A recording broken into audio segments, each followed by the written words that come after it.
মা, হুম, কেমন আছো? এই তো ভালো আলহামদুলিল্লাহ। আমাদেরকে তো এখন অনেকে অনেক বিষয়বস্তু বাতলে দেন, বলেন যে এগুলো নিয়ে শুনতে চান। তোমার মতামত। আম তো সেভাবেই একটা মন্তব্য নয়, আমাকে ইনবক্সে একজন নারী একটা মেসেজ পাঠালেন যে, "আপনারা যৌতুক এই বিষয়টা নিয়ে কিছু বলুন না।" এবং তিনি এমনভাবে লিখলেন, আমি তোমাকে দেখিয়েছিলাম, এমনভাবে লিখলেন যে মনে হচ্ছিল যে তিনি নিজেই ক্লান্ত বিধ্বস্ত এটার গেঁড়াকলে। এখন জানি না তার ক্ষেত্রে এমনটা হচ্ছে নাকি তার কন্যা। আমাদের দেশে তো উম কন্যা দায়গ্রস্ত বলে একটা শব্দ একসময় শুনতাম ছোটবেলায়। সেই দায়টা মনে হয় এখনো রয়েই গেছে কোনো সমাজে। কারণ এই যে পণ প্রথা তো একেবারে আদিকাল থেকে চলে এসেছে। কিন্তু এখনো এই ২০২৬ এ এসেও কেন যেন এই প্রথার বাইরে আ বেরোনো যাচ্ছে না পুরোপুরি। আ কি বলার আছে মা? প্রথমত হচ্ছে আ যদি আমরা ধর্মের দিক দিয়ে চিন্তা করি, তাহলে যৌতুক জিনিসটা আমাদের ধর্মে নাই। সোজা কথায় absolutely it's a forbidden something. এটা গেল এক কথা। অন্য ধর্মের ব্যাপারে আমি কোন কথা বলব না। কারণ সে ব্যাপারে আমার নলেজ নেই। এটা নিয়ে বলা উচিত হবে না আমার। কিন্তু এটুকু জানি যে আমাদের ইসলাম ধর্মে যৌতুক একেবারেই ভীষণভাবে নিষিদ্ধ। উল্টো যে বাসা থেকে মেয়ে আনা হয়, সেই বাবা-মাকে আমাদের মানে নিয়মটা হচ্ছে এভাবে আমাদের ইয়েতে আছে যে তাদেরকে টাকা দিতে হয় উল্টো। তো যাই হোক সে কথা বলে আমাদের দেশে কোনো লাভ নেই। আমি নিজেও ২ টা ছেলের মা। আমার কাছে মনে হয় যে আমি এক বাসা থেকে নিয়ে আনবো। তাদের সবচেয়ে প্রেশাস কিছু তারা দিয়ে দিচ্ছে আমাকে। সেখানে আমরা being a ছেলের মা ছোট লোকের মতো কয় ঘর সাজিয়ে দেওয়া হচ্ছে, সুইচ ঘড়ি দেওয়া হলো কিনা, এই জাতীয় নানা রকম কথাবার্তা বলে। আমার কাছে মনে হয় এইসব বাবা-মার উচিত তাদের ছেলেকে কোরবানির হাটে গলায় দড়ি দিয়ে নিয়ে যেয়ে বিক্রি করা। আমার মনে হয় দ্যাট ইস মোর অ্যাপ্লিকেবল। হয়তো ছেলের মারা আমার উপর খুব বিরক্ত হবেন আজকের এই কথাতে। কিন্তু এটাই বাস্তব কথা। কারণ আমি লাইক একটা মেয়েকে আমি বাসায় নিয়ে আসছি। যার বাসা থেকে আনছি তার সেই বাবা-মায়ের মানে একেবারে কলিজার ধনকে আমি নিয়ে আসছি। একে তো আমি সেখান থেকে মানে তাদের মানে কলিজা ছেঁড়া ধন দিয়ে দিচ্ছে তাদেরকে আমাকে তারা। সেখানে সেই মেয়েকে আমি কিভাবে যত্নে রাখবো আমার টার্গেট হওয়া উচিত সেইটা। সেটা না করে আমরা সেই মেয়েকে এনে অত্যাচার করি, তার উপর নিপীড়ন চালাই। মানে কত বড় বর্বর হলে এই মানসিকতা নিয়ে শ্বশুর-শাশুড়িরা বেঁচে আছেন বা সবকিছু করে যাচ্ছেন। এটা তো গেল পরের আলাপ। কিন্তু এই যে যৌতুক চাওয়াটা মানে আমার কাছে এত একটা ন্যক্কারজনক জিনিস মনে হয়। মানে এর চেয়ে মানে কি বলবো? যারা ভিক্ষা করে খায় আমি বলব তারা এট লিস্ট তারা বলে যে তারা ভিক্ষা করছে। কিন্তু যেসব ছেলের মা বা বাবা বা পরিবার ইভেন ছেলে আশা করে যে মানে শ্বশুরবাড়ি থেকে এগুলো পেতে হবে তার। আ মানে কতটা নিম্নমানের মেন্টালিটি হলে এই মানসিকতাগুলো তারা ধারণ করে। আমার আসলে এই ব্যাপারে তাদেরকে বলার কিছুই নাই। কেউ যদি নিজে থেকে শুধরাতে চায়, সত্যিকারের মানুষ হতে চায়, তাহলে সবার আগে এই যৌতুক প্রথাটা বাদ দিতে হবে। মানে এটার মতো একটা নোংরা জিনিস আর কিছু হতে পারে না। আ আমি একটা মেয়েকে আনবো তাকে আমি কিভাবে তার বাবা-মা যেভাবে তাকে আদরে যত্নে রেখেছে আমার চিন্তা হবে আমি সেইটুকু দিতে পারবো কিনা বরং পারলে আমার আরেকটু বেশি দেওয়া উচিত। কারণ সে তার বাবা-মাকে ছেড়ে আসছে। সেখানে সেটা না করে তার বাবার বাসা থেকে কি আসলো না আসলো, কি দিল না দিল, সিজনে ফল পাঠালো কিনা, ঈদে কোরবানির ঈদে খাসির রান আসলো কিনা বা আস্ত একটা খাসি আসলো কিনা। এই জাতীয় যে মানসিকতা যাদের আমার মনে হয় তাদের সত্যি থালা নিয়ে ভিক্ষায় বসিয়ে দেওয়া উচিত তাদের ছেলেদেরকে। তাদের বিয়ে দেওয়া উচিত না। honestly আমার এটা মত। অনেকে একটা অজুহাত খাটান এক্ষেত্রে যে কোনো অঞ্চলভেদে, আমি কোনো অঞ্চলের নাম বলছি না, কিন্তু অঞ্চলভেদে এটা নাকি ঐতিহ্য যে কন্যা দান যে যখন হয়। ছোট লোকামির কোনো ঐতিহ্য নাই। এটার মধ্যে যে কত আ নির্যাতন, নিপীড়ন আর মেয়ের বাবা-মায়ের অসহায়ত্ব লুকিয়ে আছে, এটা কেউ চিন্তা করে না। তারা চিন্তা করে কত ঐতিহ্য বদলানো যায় না? সমাজের প্রয়োজনে কত কি বদলাচ্ছে না? তাহলে এই ঐতিহ্য বদলাতে অসুবিধা কোথায়? এটা কি কোনো ঐতিহ্য হতে পারে? আরেকজনের উপর নিপীড়নটা ঐতিহ্য হতে পারে? আমার কাছে না। আমার দৃষ্টিতে এগুলা মানে আমি জানি না, আমার সেই ক্ষমতাও নাই। কিন্তু আমার যদি সত্যিকারের ক্ষমতা থাকতো আমার আমার মানে আমি জানি না এদের সাথে আমি কিভাবে ট্রিট করতাম। আমার কাছে মানুষই মনে হয় না এদেরকে আসলে। বিলো স্ট্যান্ডার্ড যদি কিছু থাকে তাহলে তারাই, যারা এইভাবে জিনিসগুলা কিন্তু আদায় ওই করে। যে ছেলের মা তো আবার কখনো কন্যারও মা। মানে সেই নারীর যদি বা সেই পরিবারে যদি একজন কন্যা সন্তান থাকেন, তাহলে তাহলে একই কষ্ট তো তাদেরও সহ্য করতে হয়। অবশ্যই আমি বলি না কার্মা কামস ব্যাক, অবশ্যই তাদের কাছে আসবে। তবে দেখো আমি তোমাকে ২ টা ঘটনা বলি।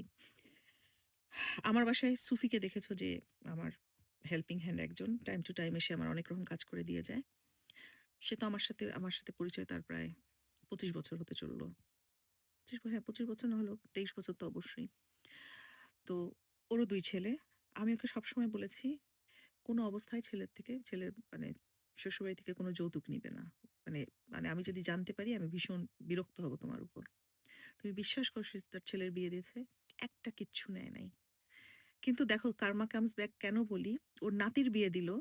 সে শ্বশুরবাড়ি থেকে একটা কিছু চায় নাই। এমনি বিয়ে দিয়েছে ওর বাহ! এবং খুব ভালো আছে তারা। তো এইটা যদি আ ওদের ওই শ্রেণীর মানুষের মধ্যে যদি এই বোধ হতে পারে, আর আমাদের যাদের সবকিছু আছে তাদের মধ্যে এত ছোট লোকামি কেন থাকবে? এত ফকির হতে হবে কেন তাদেরকে? যে মেয়ের বাড়ির জিনিস না হলে তাদের চলবে না? কেন তাদের ছেলে কি বিছানায় ঘুমায় না? তাদের ছেলে কি টেবিলে বসে খায় না বাসায়? তাদের কি কিছুই থাকে না? যেগুলো সব শ্বশুরবাড়ি থেকে আসতে হবে? মানে এত ফকির কেন হবে? আমি তো এটাই মানতে পারি না। তোমার সঙ্গে যারা কাজ করেছেন বা চলেছেন দীর্ঘ সময় তারা তো এমন দীক্ষায় দীক্ষিত হয়েছেনই। মর্জিনা খালার কথাই বলতে মর্জিনা পারি। খালা তার মর্জিনা ছেলের খালার বিয়েতে ছেলের এক বিয়ে হলো ছেলেকে কোনো কয়েকদিন আগে। যৌতুক নেয় নাই। বরং উল্টা সে তার ছেলের বউকে কি দিবে? সোনার কানের দুল, শাড়ি, এভরিথিং বাসার যা কিছু প্রয়োজন সে সবকিছু প্রোভাইড করার চেষ্টা করেছে যাতে তার ছেলেটা সুন্দরভাবে সংসার করতে পারে। কিন্তু আবার দেখো শ্রেণীভেদে তো এই যৌতুকের নাম বদলে যায়। উপহার হয়ে যায় অনেক সময়। যখন উচ্চবিত্তর মধ্যে এই ঘটনা উচ্চবিত্তর ঘটে, মধ্যে এই হচ্ছে রীতিটা। এগুলো হচ্ছে মানে কি বলবো? মানে বলতে লজ্জা লাগে। আ এমনও শুনেছি তিনি ভদ্রলোক সেক্রেটারি, ছেলের বিয়ে দিচ্ছেন। বিয়ের আসরে বলছেন, "আমার ছেলেকে একটা সুইস ঘড়িও দিতে পারল না। কেন তোমার নিজের ক্ষমতা নেই ছেলেকে সুইস ঘড়ি দেওয়ার? কেন মেয়ের বাড়ি থেকে কেন দিতে হবে?" কেন তুমি তোমার নিজের ছেলের শখ পূরণ করার জন্য মেয়ের ঘাড়ে চড়বে? এতটাই ছোট লোক, এতটাই ফকির, এতটাই ভিক্ষার মানে এই মানে ভিক্ষুক মনোবৃত্তি কেন হবে? এদিকে লেবাস থাকবে স্যুট কোট আর মানসিকতাটা থাকবে আমি বলব যার কিছু নেই সে ভিক্ষা করে ঠিক আছে। কিন্তু যার সবকিছু থেকে ভিক্ষা করে তাদেরকে কোন ক্যাটেগরিতে ফেলা যায় আমি জানি না। আজকে জানি না আমার এই ভিডিও দেখার পর কত ছেলের মায়ের মাথা গরম হয়ে যাবে। হয়তো আমার ভিডিও দেখবেন না হয়তো আর। কিন্তু যেটা সত্যি কথা আমি সেটাই বলছি। যৌতুক নিয়ে তোমার জীবনের অভিজ্ঞতা জানতে চাই। আ আশপাশে যা কিছু দেখেছ। যেমন একটা জিনিস আমার এখন মানে এখন রাগ ওঠে, সেই সময় খুব হাস্যকর লাগতো। ছেলের বিয়ে দেওয়ার পরে খুব গর্ব করে বলছে, শ্বশুরবাড়ি থেকে তো ৩ ঘর সাজিয়ে দিয়েছে। তো ১ম আমি বুঝি নাই ৩ ঘর বলতে কি বোঝানো হচ্ছে? পরে জানি কাকে জিজ্ঞেস করে জানতে পারলাম যে bedroom, drawing room and dining room. আমার তখন মনে হলো যে এরা আসলেই ফকিরই ছিল মনে হয়। ছেলের বিয়ে দিয়ে মনে হয় একটু জাতে ওঠার চেষ্টা করল। নাহলে এই মানসিকতা কেন হবে তুমি আমাকে বলো? তবে হ্যাঁ, কেউ যদি বাবা-মা তার মেয়েকে খুব খুশি মনে কিছু দিতে চান, সো বি ইট। কিন্তু আ প্রেশার দিয়ে মানে ইনডাইরেক্ট আম ইনডাইরেক্টলি বলা, আপনার মেয়েকে তো সাজিয়েই দিবেন। সব তো আপনার মেয়েরই থাকবে।" এই হুম। টাইপের ডায়ালগ দিয়ে যেসব বড়লোকরা ছেলের বিয়ে দিতে চায়, সত্যি এদের মতো না মানে কি বলবো? ভিক্ষুক মনোবৃত্তি খুব কম মানুষেরই আছে। এটা একটা। আর আরেকটা জানি আমি কি বলতে চেয়েছি সেটার ব্যাপারে? উম ৩ ঘর সাজানো তো বললামই। এটা যে আমার কাছে কি বিরক্ত লেগেছে। আর আরেকটা কি বলতে গেলাম? এখন তো আর মনে আসছে না। ও আরো একটা শ্বশুরবাড়ির ব্যাপার। এটা অবশ্য যৌতুকের ব্যাপার না। খুব নামকরা একজন এমআরসিপি ডাক্তার। এটা যখন বোধহয় আমি খুবই ইয়াং ছিলাম। ঐরকম সময়ের ঘটনা। When I was in school I should say. তিনি তেনার ছেলের বিয়ে দিয়েছেন। মেয়ে আ ছেলেও বোধহয় ডাক্তার, মেয়ে ডেন্টিস্ট। তো মেয়ে প্রেগন্যান্ট মানে ছেলের বউ প্রেগন্যান্ট, বাচ্চা হবে। বিইং এ ডক্টর উনি বলছেন, "যদি মেয়ে হয় আমি মুখই দেখব না।" তো ছেলে হবে না মেয়ে হবে প্রথমত হচ্ছে আল্লাহ যাকে যেটা দেন সেটা তো আছেই।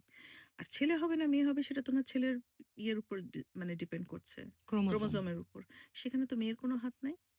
মানে এই লোকের তো মানে এই লোকের তো ডাক্তার হয়েই সে লায়েক না। তার এমআরসিপি টাইটেল মানে ডিগ্রি থাকতে পারে। বাট তার তো লাইসেন্স কেড়ে নেওয়া উচিত যার এই মানসিকতা। সে কিভাবে ডাক্তারি প্র্যাকটিস করে আমি জানি না। সেটা আজ থেকে কত বছর আগের কথা। আজ থেকে অনেক বছর আগের কথা হলেও আজও কিন্তু এই ছবিটা আশপাশে দেখতে পাই। আমরা প্রায় সময় ফেসবুকে এরকম খবর দেখি যে কন্যা সন্তান হওয়ার কারণে গৃহবধূকে নির্যাতন করতে, করতে মেরেই ফেলেছে কিংবা সে সন্তানকে স্বীকৃতি দেয়নি। এগুলো তো আছে। সন্তানকেই মেরে ফেলে কত কি করে। সন্তানকেও মেরে ফেলে সেই। আম যদি শ্বশুরবাড়ি নিয়ে কথা বলতে হয় তাহলে এটা অনেক বিস্তৃত একটা বিষয়। কারণ শুধু তো যৌতুক নয়, আরো অনেক রকমভাবে মানসিক নিপীড়নের কত শিকার হয় মেয়েরা। রকমের অত্যাচারের শিকার যে ছেলে শ্বশুরবাড়িতে গেলে কি খাওয়ালো? সবসময় কি মানুষের একরকম সামর্থ্য থাকে? বা হয়তো বাসায় এমনও হয় যে বিশেষ করে গ্রামে যেটা হয় যে বাসার গরু মানে ছাগল, হাঁস, মুরগি সবকিছু হয়তো জবাই করে খাইয়ে দিতে হচ্ছে। তারপর তাদের বাকি জীবন মানে তাদের বাকি দিন কিভাবে চলবে তারা জানে না। তো এগুলো তো পুরোপুরি অত্যাচার টেবিলের এ আসলে। মাথা থেকেও হ্যাঁ, মাথা। মানে সোজা কথা হচ্ছে কি খুব ভদ্র ভাষায় মানুষকে কত রকমভাবে অত্যাচার করে নিপীড়ন করা যায়, ছোট করা যায়। এটাই হচ্ছে মানে আমার মনে হয় এটাই তাদের উদ্দেশ্য আর কিছু না। এর পিছনে আমার মানে আমার মাঝে, মাঝে ভাবনা আসে যে এর পিছনে মনস্তত্ত্বটা কি হতে পারে? মানে ছেলের অভিভাবক হওয়া কি এতটাই গর্বের? কিংবা ছেলে সন্তান জন্ম দিতে পারা কি এতটাই গর্বের যেটার কারণে মেয়ের পক্ষকে এইভাবে কষ্ট দিতে হবে বা সামাজিকভাবে কিছু ভ্রান্ত রীতি বৈধ করার চেষ্টা করতে হবে? এটা না আসলে মানে আমি কি বলবো? আমার মানে এই যখন আমি যৌতুক জাতীয় জিনিসের কথাগুলা শুনি, আর মেয়েদের উপর অত্যাচার হয় শুনি, আ মানে আমি জাস্ট জানি না মানে ওদের মধ্যে কি কোনো মানবিক আসলে কোনো কিছু কাজই করে না। আর আমি মেয়ের বাবা-মাদেরকে বলব যে আপনারা মেয়েকে শিক্ষিত করেন। মাসে ৳৫০০ হলেও জমান। যারা সেটাও সম্ভব না তারা ৳১০০ হলে জমান। মেয়ে যখন বিয়ে দিবেন তখন ওই টাকাটা মেয়েকে ফিক্সড ডিপোজিট করে দিবেন। মেয়ের নিজস্ব সম্পদ তার যেন স্বামীর বাসায় কারোর উপর ডিপেন্ড করতে না হয়। যদি আপনি একটা ফ্ল্যাট ছেলেকে দিতে পারেন, আমি বলব তার আগে একটা মেয়েকে তার ফ্ল্যাট দেওয়া উচিত। যার সামর্থ্য আছে। যার নাই তাকে তো আমি সহজ বুদ্ধি বললাম। মাসে ৳১০০ হলেও জমান, ৳৫০০ হলেও জমান। যে যা পারেন জমান, জমিয়ে ওটা মেয়েকে বিয়ে দেওয়ার খরচ না। তার পুঁজি, তার সম্পদ। তাকে ওইটা দিবেন একটা ফিক্সড ডিপোজিট করে। কি একটা সঞ্চয়পত্র করে যেটা তার নিজের জোর হবে। যাতে তাকে কেউ নিচু দেখাতে না পারে। ওইটা তার নিজস্ব সম্পদ। সেটা বড়লোক যারা, যাদের অনেক আছে, এনাফ আছে, ওয়েল টু ডু যারা, তারা সেইভাবে দেন। যাদের কিছু নেই তাদের যত অল্পই হোক, পুঁজিটা মেয়েকে দেন। যৌতুক না, কখনোই না। যদি আপনার মেয়ের আজকে ৳৩,০০,০০০ থাকে, ৳2,০০,000 থাকে, ৳1,00,000 থাকে, যার যেমন ৳50,000 টাকাও যদি থাকে, সেটা তার নামে ব্যাংকে ফিক্সড ডিপোজিট করেন। জামাই বাড়ির যৌতুক না, কখনোই না। এক্ষেত্রে একটা কথা বলতেই হয়। সাধারণত প্রাপ্তবয়স্করাই এই সমাজে এই সময়ে বিয়ে করছে। অপ্রাপ্তবয়স্কদের কথা তো আর আমরা বলছি না। সেক্ষেত্রে পুরুষ মানে পাত্র যারা, ছেলে যারা তাদের ভূমিকাটাই বা কেমন? যে মা-বাবার এমন একটা চাওয়াকে তারা সমর্থন করে যাচ্ছে। সেক্ষেত্রে তো ছেলেদেরও সোচ্চার হওয়া দরকার যদি আত্মসম্মানবোধ থাকে। ছেলেদের তো যেইসব ছেলেরা এইসব করে তাদের কি তুমি মনে করো আত্মসম্মান বোধ আছে? তাদেরকে তো বললামই কোরবানির ইয়েতে, ঈদে গলায় দড়ি দিয়ে নিয়ে বাপ মায়ের উচিত তাদেরকে কোরবানির হাটে ওঠানো। ওটা ওদের জন্য মোর অ্যাপ্লিকেবল রাদার দ্যান মেয়ে খোঁজা। মানে বিয়ে দিয়ে মানে বিক্রি করে দিয়ে ওরা তো তাই করতে চায় অ্যাকচুয়ালি। কারণ আত্মসম্মান বোধের তো কিছু ছিটে ফোঁটাও নাই তাদের। আবার দেখো আমিও তো বিয়ে দিয়েছি। তোমার বাবা-মার সবচেয়ে প্রেশাস জিনিস আমি পেয়েছি। সেখানে আমি আশা করব যে আমার তো চিন্তা উল্টা।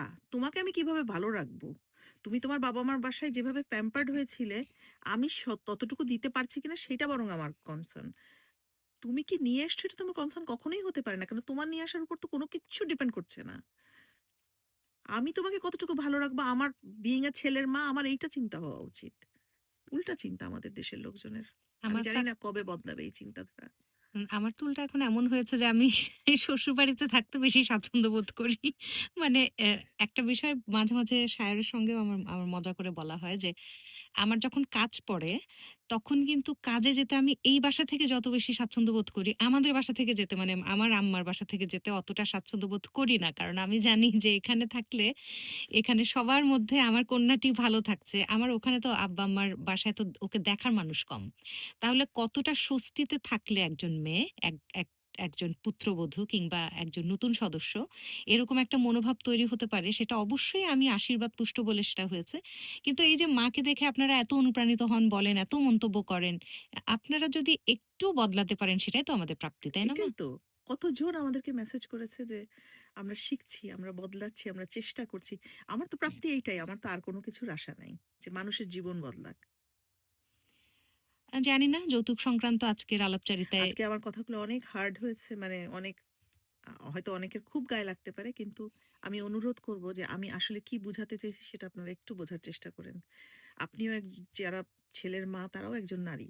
তারা যেই অত্যাচারটা তারা নিজেদের জীবনে পেয়েছেন, আমি অনুরোধ করব সেম অত্যাচার আপনার ছেলের বউয়ের সাথে করেন না। কারণ সে একটা ইনোসেন্ট মানুষ, তার কিন্তু কোনো দোষ নাই।